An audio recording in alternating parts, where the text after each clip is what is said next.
இந்தியாவினுடைய உளவு அமைப்பான ரா ஒரு பக்கம், CIA, MI6 மாதிரியான மேற்குலக நாடுகளுடைய உளவு அமைப்புகள் மறுபக்கம்னு சொல்லி இங்க ஒரு மிகப்பெரிய ரகசிய யுத்தம்ங்கிறது இந்த ரெண்டு சைடுக்கும் மத்தியில் ஆரம்பமாயிருக்குது. ஸோ இந்த வீடியோல நம்ம என்ன பார்க்க போறோம் அப்படின்னா, இந்தியாவினுடைய உளவுத்துறையான ராவை கண்டு இந்த நாடுகள் அச்சம் கொள்றதுக்கான காரணம் என்ன, ஸோ எதனால இந்த நாடுகளுடைய உளவுத்துறை ஒன்றுக்கொன்று மோதிக்கிட்டு இருக்கிறாங்க அப்படிங்கிறது எல்லாத்தையுமே ரொம்பவே டீட்டெயில்டா பார்த்துடலாம். வீடியோவை லைக் பண்ணிக்கோங்க, சேனலை சப்ஸ்கிரைப் பண்ணிக்கோங்க. வாங்க வீடியோக்குள்ள போயிடலாம். அறிவோம் தெளிவோம் உறவுகளுக்கு அன்பான வணக்கங்கள்.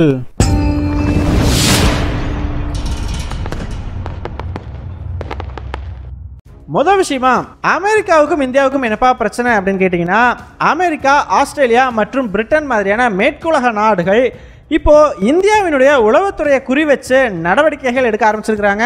அதுலயும் குறிப்பா அவங்க நாட்டில் இருக்கக்கூடிய இந்திய உளவுத்துறை அதிகாரிகளை கைது செய்யறது, அவங்கள திரும்ப இந்தியாவுக்கே அனுப்பி வைக்கிறதுன்னு சொல்லி பல்வேறு நடவடிக்கைகளும் இந்தியாவை குறிவைத்து எடுக்கப்பட்டுக்கிட்டு வருது. ஸோ இது இந்திய அரசாங்கத்துக்கு சுத்தமாக பிடிக்கல. இதனால இப்போ இந்த மேற்குலக நாடுகளுக்கும் இந்தியாவுக்கும் மத்தியில் பார்த்தீங்கன்னா ஒரு சைலண்ட் வார் அப்படிங்கிறது ஒன்று ஓடிக்கிட்டு இருக்குதுன்னே சொல்லலாம். அதுலேயும் அமெரிக்காவில் இருக்கக்கூடிய சான் பிரான்சிஸ்கோ, பிரிட்டனில் இருக்கக்கூடிய லண்டன் மாதிரியான மாநகரங்களில் இந்தியாவினுடைய உளவுத்துறைக்கு ஆஃபீஸ் இருக்குது.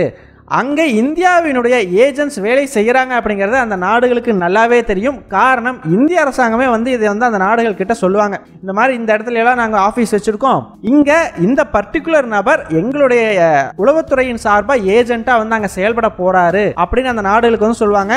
இவங்கெல்லாம் அண்டர் கவர் ஏஜென்ட்ஸ் கிடையாது. ஒரு மியூச்சுவல் அண்டர்ஸ்டாண்டிங்கில் ஒரு நாடு இன்னொரு நாட்டுக்கு ஒரு நபரை அனுப்பி வைக்கிறது. ஸோ இதே மாதிரி பார்த்தீங்கன்னா அமெரிக்காவினுடைய CIAவும் இந்தியாவுக்கு அவங்களுடைய உளவுத்துறை அதிகாரிகளை அனுப்பி வைப்பாங்க இந்திய அரசாங்கத்துக்கிட்ட சொல்லிட்டு. ஸோ இந்த மாதிரி சொல்லிட்டு அனுப்பி வைக்கப்பட்ட இந்தியாவினுடைய ஏஜென்ட்டுகளையும் அந்த நாடுகள் இப்போ வெளியேற்றி இருக்கிறதா சொல்லப்படுது. ஸோ இது எல்லாமே இந்தியாவினுடைய உளவுத்துறைக்கு எதிராக எடுக்கப்பட்ட நடவடிக்கை தான் அப்படிங்கிற மாதிரி சொல்கிறாங்க. இப்போ எல்லாத்துக்குமே ஒரு டவுட் ஒன்று வரும், எதுக்குப்பா இந்த நாடுகள் இந்திய உளவுத்துறையை குறி வச்சு இப்படி ஒரு நடவடிக்கை எடுக்கணும் அப்படின்னு கேட்டிங்கன்னா, கடந்த வருடம் கனடாவில் வைத்து ஹர்தீப் சிங் நிஜார் அப்படிங்கிற காலிஸ்தான் இயக்கத்தைச் சேர்ந்த முக்கிய நபர் கொலை செய்யப்பட்ட பொழுது, அதே சமயத்தில் அமெரிக்காவில் வைத்து குர்பர்வந்த் சிங் பன்னூன் அப்படிங்கிற ஒரு நபரையும் கொலை செய்ய முயற்சிகள் நடந்ததா அமெரிக்க அரசாங்கம் குற்றச்சாட்டை முன் வச்சிருந்தாங்க. அது மட்டும் இல்லைங்க, பன்னூன், நிஜார் இந்த ரெண்டு பேரையுமே கொலை செய்யறதுக்கு ஒரே ஒரு ரா ஏஜென்ட் தான் முயற்சி பண்ணியிருக்காரு. ஸோ அவருக்கு கீழே தான் இந்த ரெண்டு நபர்களையும் கொலை செய்யறதுக்கான திட்டம் அப்படிங்கிறது தீட்டப்பட்டிருக்கிறதா சொல்லப்படுது. ஸோ அமெரிக்க அரசாங்கம் பார்த்தீங்கன்னா இந்த விஷயத்தை இன்வெஸ்டிகேட் பண்ணிட்டு அவங்க தரப்புல இருந்து என்ன சொல்றாங்கன்னா, இந்தியாவினுடைய ரா உளவு அமைப்பின் முன்னாள் சீஃபான சமந்த் கோயலுக்கு கீழே விக்ரம் யாதவ் அப்படிங்கிற ஒரு ரா ஆஃபீஸர் வேலை செஞ்சுட்டு இருந்திருக்கா. அப்படி ஸோ இந்த விக்ரம் யாதவ் தான் பார்த்தீங்கன்னா ஹர்தீப் சிங் நிஜார், பன்னூன் இவங்க ரெண்டு பேரையுமே போட்டு தள்ளுறதுக்கு பிளான் பண்ணியிருக்காங்க.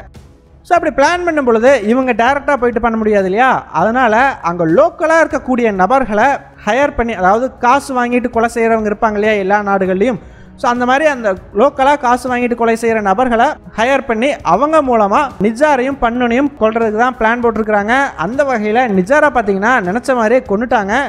ஆனால் பன்னூனை கொலை செய்கிறதுல தான் ஒரு மிகப்பெரிய தவறு நடந்திருக்குது. ஸோ என்ன பண்ணியிருக்கிறாங்கன்னு பார்த்தீங்கன்னா, இந்த விக்ரம் யாதவ்ங்கிற ரா ஏஜென்ட் அவருக்கு கீழே நிக்கில் குப்தா அப்படிங்கிற நபரை தேர்ந்தெடுத்திருக்கிறார். ஸோ இந்த நிக்கில் குப்தா கிட்ட காசை கொடுத்து கூடவே பன்னூன் பற்றின தகவல்களையும் கொடுத்துருக்காப்படி. ஸோ இந்த மாதிரி இவர் தான் பன்னூன், இவரோட டெய்லி ஆக்டிவிட்டிஸ் எல்லாம் இதுதான், இங்கெங்கே போவார் இங்கெங்கே வருவார் இதெல்லாம் பண்ணுவார். ஸோ இந்த நபரை கொலை செய்யறதுக்கு அமெரிக்காவில் இருக்கக்கூடிய லோக்கல் கையவே ஒன்றை பிடிக்கணும். ஸோ அந்த நபர் காசை வாங்கிட்டு கொலை பண்ணுற ஆளாக இருக்கணும், நம்மளை பற்றின டீட்டெயில்ஸ் எதுவும் கேட்கக்கூடாது அப்படிங்கிற மாதிரி சொல்லியிருந்திருக்கார். ஸோ இந்த நிக்கில் குப்தா அப்படிங்கிற நபரும் சரி ஓகே அப்படின்னு சொல்லிட்டு அந்த விஷயத்தை பண்ணுறதற்கான முயற்சியில் ஈடுபடும் பொழுது தான் ஒரு மிகப்பெரிய தவறு நடந்திருக்குது. அது என்ன அப்படின்னு பார்த்தீங்கன்னா, யூஸ்வலாக அமெரிக்காவை பொறுத்த வரைக்கும் இந்த போதை வஸ்துக்கள் அப்படிங்கிறது ஜாஸ்தி. ஸோ அங்கே பலருமே போதைக்கு அடிமையாகி சுற்றிக்கிட்டு இருப்பாங்க. ஸோ அவங்களுக்கு இந்த வஸ்துக்களை விற்கக்கூடிய நபர்கள் பார்த்தீங்கன்னா பெரிய அளவுக்கு அமெரிக்காவில் ரவுடிசம் பண்ணிக்கிட்டு ஆயுதங்கள்லாம் வச்சுக்கிட்டு என்ன சொல்கிறது கேங் லீடர்னு சொல்லுவாங்க இல்லையா, ஸோ அந்த மாதிரி ஒரு ஏரியாவுக்கு ஒரு நபர் இருப்பா அப்படி. ஸோ அந்த மாதிரி போதை வஸ்துக்களை விற்கக்கூடிய அதில் பெரிய அளவுக்கு டானாக இருக்கக்கூடிய நபர்களை பிடிக்கலாம் அப்படின்னு சொல்லி இந்த நிக்கில் குப்தா முயற்சி செஞ்ச பொழுது தெரியாதனமாக அமெரிக்காவினுடைய DIA அப்படிங்கிற அமைப்போட ஏஜென்ட்டை கம்யூனிகேட் பண்ணிடுறார். இந்த DIA அமைப்பு அப்படிங்கிறது பார்த்தீங்கன்னா அமெரிக்காவில் போதை வஸ்துக்களை விற்கக்கூடியவங்களை கைது பண்ணுறதுக்கு, அவங்கள பிடிக்கிறதுக்கு, இதை பரவ விடாமல் தடுக்கிறதுக்கான ஒரு அமைப்பு. ஸோ அந்த அமைப்புமே பார்த்தீங்கன்னா இந்த பர்டிகுலர் வஸ்துக்கள்லாம் எங்கே இருந்து வருது, அதை விற்கிறது யாரு, அதோட தலைவர் யார், அவங்களை எப்படி கைது பண்ணலாம் அப்படிங்கிறதுக்காக அவங்களோட ஏஜென்ட்ஸை எப்படி வந்து ஒரு ஸ்பை ஏஜென்சி செயல்படுதோ அதே மாதிரி அண்டர் கவரில் வந்து அந்த குரூப்புக்குள்ளேயே அனுப்பி விட்டுருவாங்க. ஸோ அவங்களும் போயிட்டு குரூப்பாக மிக்ஸ் ஆகி வஸ்துக்களை விற்கிற மாதிரி ஆக்டிங் கொடுத்துக்கிட்டே அங்கே இருக்கிற விஷயத்தையெல்லாம் பார்த்து இந்த டிஏ ஹெட் குவார்ட்டர்ஸ்க்கு சொல்லிக்கிட்டு இருப்பாங்க. ஸோ அந்த மாதிரி ஒரு அண்டர் கவர் ஏஜென்ட்டை தெரியாதனமாக நிக்கில் குப்தா கான்டாக்ட் பண்ணிடுறாரு. ஸோ அந்த ஏஜென்ட்டும் பார்த்தீங்கன்னா உடனடியாக அமெரிக்காவோட லா என்ஃபோர்ஸ்மெண்ட் ஏஜென்சிக்கு இந்த விஷயத்தை ரிப்போர்ட் பண்ணிடுறாரு. காரணம், பன்னுங்கிற நபர் சாதாரண நபர் கிடையாது, அமெரிக்காவில் அரசியல் செல்வாக்கு மிகுந்த ஒரு நபர் இல்லையா. ஸோ அதனால் இப்படிப்பட்ட ஒரு நபரை கொலை பண்ணுறதுக்காக எனக்கு $15,000 கொடுக்குறேன்னு சொல்லி ஒரு நபர் கம்யூனிகேட் பண்ணாரு அப்படின்னு சொல்லி இந்த டீட்டெயில்ஸ் எல்லாம் கொடுத்ததையுமே அமெரிக்க அரசாங்கம் உஷாராயிடுறாங்க. உடனடியாக பன்னுனுக்கு வழங்கப்பட்டுக்கிட்டு இருந்த பாதுகாப்பு அதிகரிக்கப்படுது. ஸோ இந்த சமயத்தில் தான் அமெரிக்க அரசாங்கம் பார்த்தீங்கன்னா செய்தி வந்து வெளியிட்டிருந்தாங்க, இந்த மாதிரி பன்னுனை கொலை செய்யறதுக்கான முயற்சிகளை நாங்கள் முறியடிச்சிட்டோம் அப்படின்னு சொல்லி. ஸோ இதோட வந்து அமெரிக்க அரசாங்கம் நிற்கலை, கூடவே இந்திய அரசாங்கத்துக்கும் ஒரு ரெக்வஸ்ட் ஒன்று கொடுக்குறாங்க. இந்த மாதிரி உங்கள் நாட்டோட ஏஜென்ட்ஸ் தான் இதில் இன்வால்வ் ஆகிருக்கிறாங்க நாங்கள் எக்ஸ்பெக்ட் பண்ணுறோம். ஸோ அதனால் நீங்கள் நல்லா ஒரு இன்வெஸ்டிகேஷன் பண்ணி இதில் இன்வால்வ் ஆனவங்க எல்லாத்தையும் கைது பண்ணுங்க அப்படின்னு ஒரு கோரிக்கை வைக்கப்படுது. ஆனால் இந்திய அரசாங்கம் பெரிய அளவுக்கு இதை விசாரணை பண்ணலை அப்படிங்கிற மாதிரி சொல்கிறாங்க. ஸோ இதனால் ஒரு கட்டத்தில் அமெரிக்காவே ஓகே நம்மளே விசாரிக்கலாம்னு சொல்லி இறங்கியிருக்கிறாங்க. அப்படி இறங்கும் பொழுது நிக்கில் குப்தா அப்படிங்கிற நபர் கிடைச்சாதான் அடுத்தடுத்து இதில் யார் யாரெல்லாம் இன்வால்வ் ஆகிருக்கிறாங்கன்றது அமெரிக்காவுக்கு தெரிய வருங்கிற சூழ்நிலை உருவாகுது. ஆனால் நிக்கில் குப்தா பார்த்தீங்கன்னா அமெரிக்காவில் இல்லை, இந்தியாவில் இருந்திருக்கா அப்படி. ஸோ இந்தியாவில் இருக்கக்கூடிய நபரை அமெரிக்காவிலிருந்து அசால்ட்டாக இந்தியாவுக்குள்ளே வந்து கைது பண்ணிட்டு போக முடியாது இல்லையா. ஸோ இந்த நிக்கில் குப்தாவை வேறு ஏதாச்சும் ஒரு நாட்டுக்கு வர வைக்கணும், அங்கே வர வச்சு தான் அமெரிக்கா கைது பண்ணி ஆகணும். ஸோ இதற்கு அமெரிக்க அரசாங்கம் அவங்களுக்கு ரொம்பவே நெருங்கிய நட்பு நாடான செக் ரிபப்ளிக் அப்படிங்கிற நாட்டை தேர்வு செஞ்சுருக்கிறாங்க. ஸோ அந்த நாட்டின் மூலமாக அங்கிருந்து நிக்கில் குப்தா கூட கம்யூனிகேட் பண்ணி அவரை எப்படியோ ஏமாற்றி அந்த நாட்டுக்கு வர வச்சிருக்கிறாங்க. எப்படி வர வச்சாங்க, எப்படி ஏமாத்துறாங்கன்றதை பற்றின தகவல்கள் இல்லை. ஸோ இந்த நிக்கில் குப்தாவும் பார்த்தீங்கன்னா அதை நம்பிட்டு இந்தியாவிலேருந்து செக் ரிபப்ளிக்கு போயிருக்கா. அப்படி அங்கே போனதையுமே ஏர்போர்ட்டை விட்டு வெளியே வந்ததையும் செக் நாட்டுக்குள்ளே ஒரு காரில் வந்து இவரை நிக்கில் குப்தாவை கடத்திட்டு போய் கிட்டத்தட்ட 3 மணி நேரம் காருக்குள்ளேயே வச்சு அமெரிக்காவினுடைய CIA ஏஜென்ட்ஸ் விசாரணை பண்ணியிருக்கிறாங்க. ஆக்சுவலாக ஒரு நாட்டுக்கு ஒருத்தர் போகிறாரு, இப்போ செக் ரிபப்ளிக்கு நிக்கில் குப்தா போயிருக்காரு அப்படின்னா அவரை கைது செய்கிற எல்லா உரிமையும் செக் நாட்டுக்கு தான் உண்டு. வேறு யார் வந்து கைது செஞ்சாலும் அதுக்கு பேர் வந்து கைது கிடையாது, கிட்னாப்பிங். ஸோ ஆள் கடத்தல் அப்படின்னு தான் அர்த்தம். ஆனால் அதையும் மீறி அமெரிக்க அரசாங்கம் பார்த்தீங்கன்னா இந்த மாதிரி நிக்கில் குப்தாவை ஏர்போர்ட்டுக்கு வெளியே வச்சு கிட்டத்தட்ட 3 மணி நேரம் காருக்குள்ளே வச்சு விசாரணை பண்ணியிருந்துருக்காங்க.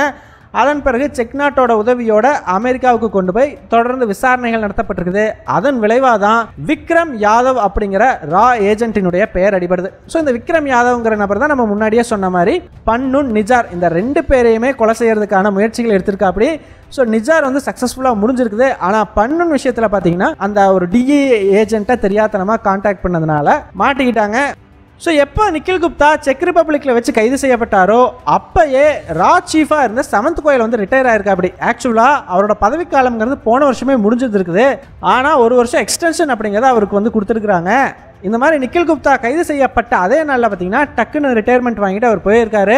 ஸோ இதுக்குமே வந்து பல அமெரிக்க ஊடகங்களும் என்ன குற்றச்சாட்டு வைக்கிறாங்கன்னா இந்த எல்லா சம்பவமே ரா சீஃபான சமந்த் கோயலுக்கு தெரிஞ்சுதான் நடந்திருக்குது. ஸோ அதனால் இந்த விஷயத்தில் அவர் அவாய்ட் பண்ணணும், ராவை சிக்க வைக்கக்கூடாது அப்படிங்கிறதுக்காக தான் அவர் வந்து ரிட்டையர்மெண்ட் வாங்கிட்டு போயிட்டாரு அப்படிங்கிற மாதிரி குற்றச்சாட்டுகளை முன்வைக்கிறாங்க. இந்த சம்பவத்துக்கு பிறகுதான் அமெரிக்காவினுடைய உளவுத்துறையான CIA சீஃப் இந்தியாவுக்கு விசிட் பண்ணுறாப்படி. அவர் இங்கே வந்துட்டு நம்மளுடைய நேஷனல் செக்யூரிட்டி அட்வைசரான அஜித் தோவலை சந்திச்சு பேசுகிறாரு. ஸோ இந்த மாதிரி நிக்கில் குப்தாவை விசாரிச்சதுல உங்களுடைய ஏஜென்ட் ஒருத்தர் தான் இதில் இன்வால்வ் ஆயிருக்கிறாருங்கிறது எங்களுக்கு தெரிய வந்திருக்குது.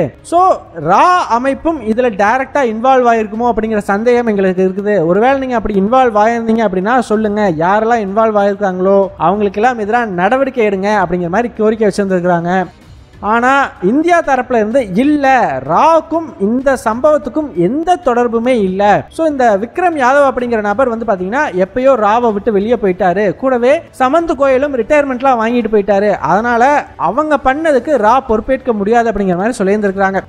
ஸோ இதன் பிறகுதான் அமெரிக்க அரசாங்கம் இவ்வளவு நாட்கள் கிட்டத்தட்ட இந்த சம்பவம் நடந்து முடிஞ்சு 4-5 மாதங்களாக பார்த்தீங்கன்னா அந்த ரா ஆஃபீஸரோட பெயர் என்ன அப்படிங்கிறதே சொல்லாமல் இருந்தாங்க.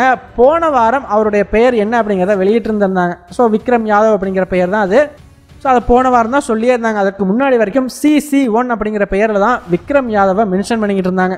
அது மட்டும் இல்லை, இப்படி இந்திய அரசாங்கம் ஒத்துக்கலை அப்படின்னதையும் இப்போ அமெரிக்க ஊடகங்கள் மூலமாக இந்தியா மேலே ப்ரெஷர் போடுறதுக்கான டாக்டிக்ஸையும் அமெரிக்க அரசாங்கம் ஸ்டார்ட் பண்ணியிருக்காங்க. ஸோ அதன் விளைவாக அமெரிக்க ஊடகங்களில் தொடர்ந்து இந்தியாவினுடைய உளவுத்துறையை பற்றின கட்டுரைகள் வெளியாக ஆரம்பிச்சிருக்குது. ஸோ இந்த மாதிரி இவங்க தான் இதெல்லாம் பண்ணாங்க, இவங்க தான் இதுக்கெல்லாம் காரணம் அப்படின்னு சொல்லி. ஆனால் இந்திய அரசாங்கம் பார்த்தீங்கன்னா அமெரிக்க ஊடகங்கள் வெளியிட்ட இந்த எல்லா ரிப்போர்ட்ஸுக்குமே மறுப்பு தெரிவிச்சிருக்கிறாங்க. இதற்கும் இந்திய அரசாங்கத்துக்கோ இல்லை உளவு அமைப்புக்கோ எந்த சம்மந்தமுமே இல்லை, தேவையில்லாமல் எங்களை நீங்கள் இதில் இன்வால்வ் பண்ணுறீங்க அப்படின்னு சொல்லி. ஸோ அதே சமயம் மேற்குலக நாடுகள் எல்லாத்துக்குமே இந்தியாவினுடைய உளவுத்துறை இந்த மாதிரி பல்வேறு சம்பவங்களையும் தொடர்ந்து செய்கிறத அவங்களுக்கு சுத்தமாக பிடிக்கல. ஸோ அதனால் இப்போ இந்திய உளவுத்துறைக்கு எதிராக நடவடிக்கைகள் எடுக்க ஆரம்பிச்சிருக்கிறாங்க. அதன் விளைவு தான் இந்திய உளவுத்துறை அதிகாரிகளை வெளியேற்றுறது, இந்த மாதிரி விஷயங்கள் எல்லாமே. ஸோ இன்னுமே இந்தியா மேலே இந்த விஷயத்துக்கு ப்ரெஷர் போட்டுக்கிட்டே தான் இருக்கிறாங்க. ஆனால் இந்திய அரசாங்கம் இந்த விஷயத்தில் விட்டு கொடுக்குற மாதிரியே இல்லை. ஸோ இது எங்கே போய் முடியும் அப்படிங்கிறத நம்ம வெயிட் பண்ணி தான் பார்த்தாகணும். ஆல்ரெடி இந்திய அரசாங்கம் பாகிஸ்தானில் சமீபத்தில் செஞ்ச சம்பவத்தை பற்றிலாம் தனியாகவே வீடியோ போட்டிருக்கோம். அந்த வீடியோட லிங்க்ஸ் எல்லாம் டிஸ்கிரிப்ஷனில் இருக்கிறோம், அதையும் மிஸ் பண்ணாமல் பாருங்கள். ஸோ ஃபைனலாக நீங்கள் என்ன நினைக்கிறீங்க? இந்திய உளவுத்துறை தான் இந்த எல்லா சம்பவத்தையும் பண்ணியிருக்குமா? உங்களுடைய கருத்துக்கள் என்ன அப்படிங்கிறத மறக்காமல் கமெண்ட்ஸில் சொல்லுங்கள். எங்கள் டெலிகிராம் சேனல் லிங்க் டிஸ்கிரிப்ஷனில் கொடுக்குறோம். இன்ட்ரெஸ்ட் இருக்கிறவங்க ஜாயின் பண்ணிக்கோங்க. ரொம்ப முக்கியமான செய்திகள் அதில் பகிரப்படும். வீடியோ பிடிச்சிருந்ததுன்னா லைக் பண்ணிக்கோங்க, சப்ஸ்கிரைப் பண்ணிக்கோங்க. இதன் மூலமாக எங்களுடைய வீடியோஸ் இன்னும் நிறைய பேர்த்துக்கு போய் சேரும். முடிஞ்சால் உங்களுடைய ஃப்ரெண்ட்ஸுக்கிட்டையும் நிறைய ஷேர் பண்ணிக்கோங்க. இது எங்களுடைய உழைப்புக்கு நீங்கள் கொடுக்குற ஒரு ரிவார்டாக இருக்கும். நன்றி.